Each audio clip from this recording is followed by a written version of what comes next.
హుజూరాబాద్ లో ప్రభుత్వం ఏర్పాటు చేయదలిచిన డంప్ యార్డుని రద్దు చేయాలంటూ ఎమ్మెల్యే కౌశిక్ రెడ్డి పాదయాత్ర చేపట్టారు. నియోజకవర్గంలోని పోతిరెడ్డిపేట ఎల్లమ్మ గుడి నుండి హుజూరాబాద్ వరకు పాదయాత్ర చేస్తూ నిరసన తెలిపారు. ప్రభుత్వంపై న్యాయ పోరాటానికి ఎన్జీటీలోనూ పిటిషన్ వేస్తున్నట్లు కౌశిక్ రెడ్డి ప్రకటించారు. కౌశిక్ రెడ్డి పాదయాత్రపై పూర్తి సమాచారం మా ప్రతినిధి గోపాలకృష్ణ అందిస్తారు.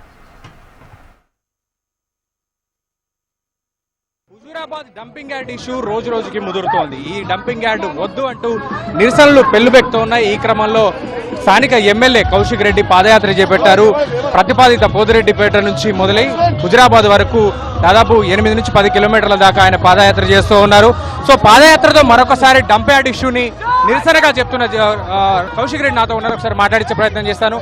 సార్, అన్ని రాజకీయ పార్టీలు ఈ డంప్ యార్డ్ ని వ్యతిరేకిస్తున్నప్పటికీ ఎందుకు ఇంకా పోరాటం చేయాల్సిన పరిస్థితి ఏర్పడుతోంది? ఇలా 100% కాంగ్రెస్ పార్టీ వాళ్ళు నిద్రపోయినట్టు నటిస్తూ ఉన్నారు. ఇలా ఖచ్చితంగా ఇది రద్దు చేయాల్సిన బాధ్యత కాంగ్రెస్ ప్రభుత్వం మీదే ఉన్నది. ఎట్టు పరిస్థితిలో దీన్ని రద్దు చేయాలని కూడా నేను ప్రత్యేకంగా డిమాండ్ చేస్తూ ఉన్నాను. ఇలా కాంగ్రెస్ పార్టీ వాళ్ళని నేను ఒక్కటే అడుగుతా ఉన్నాను.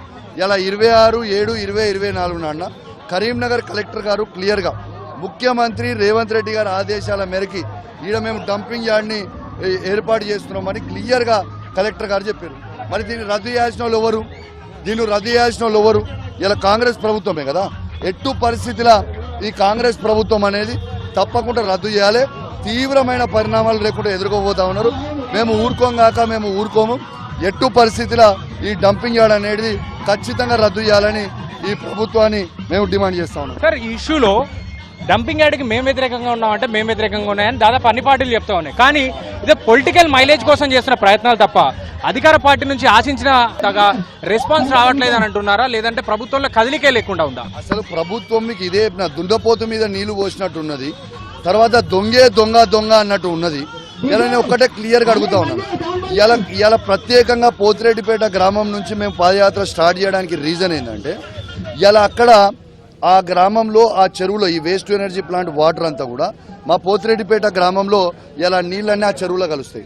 ఆ చెరువులో నీళ్లు కలిసిన తర్వాత ఇలా రేపు వ్యవసాయానికి మేము నీళ్ళు ఎట్లా పెట్టుకోవాలి, రేపు మంచినీళ్ళు మేము ఎట్లా తాగాలి, రేపు ఈ కలుషమైపోయిన వాతావరణంలో మేము ఊపిరి ఎట్లా పీల్చుకోవాలి, మా ఊపిరితిత్తులు పాడు కావా, రేపు సీడ్ బౌల్ ఆఫ్ ఇండియా అనేది seed bowl of Telangana is Huzurabad. మరి అట్లాంటి హుజూరాబాద్ ప్రాంతంలో ఉన్న పచ్చనున్న ప్రాంతాన్ని ఇలా తీసుకొచ్చి నల్లగా చేస్తామంటే మేము ఎందుకు ఊరుకుంటాము? ఇది ప్రభుత్వంది 100% తప్పు. 100% వాళ్ళు వెనుకకి తీసుకోవాలని నేను రేవంత్ రెడ్డి గారిని హెచ్ఎంటీ ద్వారా నేను విజ్ఞప్తి చేస్తా ఉన్నాను. ఇలా రేవంత్ రెడ్డి గారు మీరు ఎన్ని యాక్టింగ్లు చేసినా మేము ఊరుకోము. ఇలా మేము ఇన్ఛార్జ్ మంత్రి అయిన తుమ్మల నాగేశ్వరరావుని కలిసినాం, జిల్లా మంత్రులైన శ్రీధర్ బాబు గారు, పొన్నం ప్రభాకర్ గారు, లక్ష్మణ్ కుమార్ గారు అందరినీ కలిసి మేము చెప్పడం జరిగింది. అసెంబ్లీ సాక్షిగా నేను వినిపించడం జరిగింది. వెంటనే దీన్ని రద్దు చేయాలి. దీని మీద అంత ప్రేమ ఉంటే ముఖ్యమంత్రి రేవంత్ రెడ్డి గారు ఈ ప్లాంట్ని తీసుకుపోయి కొడంగల్లో పెట్టుకోమని చెప్పారు. కానీ మా హుజూరాబాద్లో మాత్రం ఎటు పరిస్థితిలో మేము పెట్టనీయం. ఇలా బాధ్యత కలగా మంత్రి పొన్నం ప్రభాకర్ గారికి బాధ్యత లేదా? ఇలా సైదాపూర్, భీమదేవరపల్లి, ఎల్కతుర్తి మండల ప్రజలు వాళ్ళకి ఓటేసి గెలిపించినందుకే ఇవాళ ఇబ్బంది పెడతా ఉన్నారా? ఇలా కవంపల్లి సత్యనారాయణ గారికి మానకొండూరు, కేశవపట్నం ప్రజలు ఇవాళ ఓట్లు వేసినందుకే వాళ్ళని ఇబ్బంది పెడతా ఉన్నారు. తీవ్రమైన పరిణామాలు వీళ్ళు ఎదుర్కొంటారని కూడా హెచ్ఎంటీ ద్వారా ఈ ప్రభుత్వాన్ని హెచ్చరిస్తా ఉన్నారు. సార్, అట్లాగే దీనిపైన లీగల్ గా కూడా పోరాడొచ్చు కదా, నేషనల్ గ్రీన్ ట్రిబ్యునల్కి వెళ్ళొచ్చు, లేదంటే కోర్టులో కేసు చేయొచ్చు. ఇవన్నీ ప్రయత్నాలు ఏమైనా చేయబోతా ఉన్నారా? నెక్స్ట్ స్టెప్ ఏంటి మీ ఉద్యమంలో? మొత్తం కూడా అన్ని తీర్మానాల కోసం మేము వెయిట్ చేస్తా ఉన్నాం. అన్ని గ్రామ పంచాయతీల తీర్మానాల కోసం. అన్ని గ్రామ పంచాయతీల తీర్మానాలు రాగానే వెంటనే నేషనల్ గ్రీన్ ట్రిబ్యునల్కి పోతాం, హైకోర్టులో పోతాం, అన్నిట్లో కూడా పిల్లేస్తాం. ఊరుకునే ప్రసక్తి లేదు. లీగల్గా కొట్లాడతాము. ఇలా ప్రభుత్వంని డిమాండ్ చేస్తాము. రేపు వీధి పోరాటాలు కూడా చేస్తాము. ఊరుకునే ప్రసక్తే లేదు. ఇలా శాంతియుతంగా వీళ్ళకి తెలవాలని ఒక ఉద్దేశంతో ఇలా మేము పాదయాత్ర కూడా చేస్తున్నామని చెప్పి సందర్భంగా తెలియజేస్తాం. సార్, అట్లాగే బీజేపీ కూడా దీనిపై డిమాండ్ చేస్తూ ఉంది. బండి సంజయ్ కేంద్ర మంత్రిగా ఉన్నారు, ఇక్కడ ఎంపీగా ఉన్నారు. ఆయన కూడా దీనికి వ్యతిరేకంగా మాట్లాడారు. అందరితో కలుపుకొని వెళ్లే ప్రయత్నం ఏమైనా చేయబోతా ఉన్నారా లీగల్ ఫైట్కి, లేదంటే ఓన్లీ బీఆర్ఎస్ నుంచి చేసుకెళ్ళబోతున్నారు?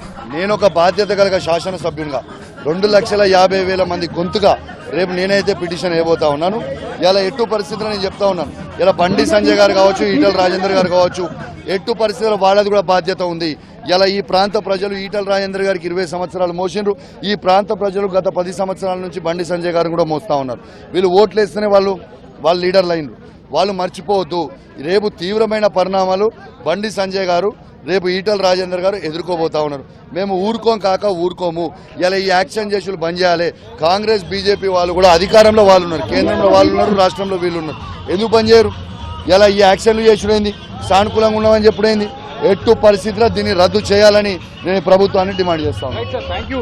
మొత్తంగా ఇది పోతిరెడ్డిపేట నుంచి మొదలైన ఈ పాదయాత్ర హుజరాబాద్ వరకు కంటిన్యూ కాబోతోంది. ముఖ్యంగా ఈ డంప్ యార్డ్ను వ్యతిరేకిస్తూ విడుదల వారీగా ఉద్యమాన్ని అయితే ప్రణాళిక సిద్ధం చేసుకున్నారు. ఇటు నిరసన కార్యక్రమాలతో పాటుగా లీగల్ ఫైట్ చేసేందుకు కూడా మేము సిద్ధమయ్యామంటూ ఎమ్మెల్యే పాడి కౌశిక్ రెడ్డి చెప్తూ ఉన్నారు. కెమెరామెన్ రవితో గోపాలకృష్ణ, హెచ్ఎం.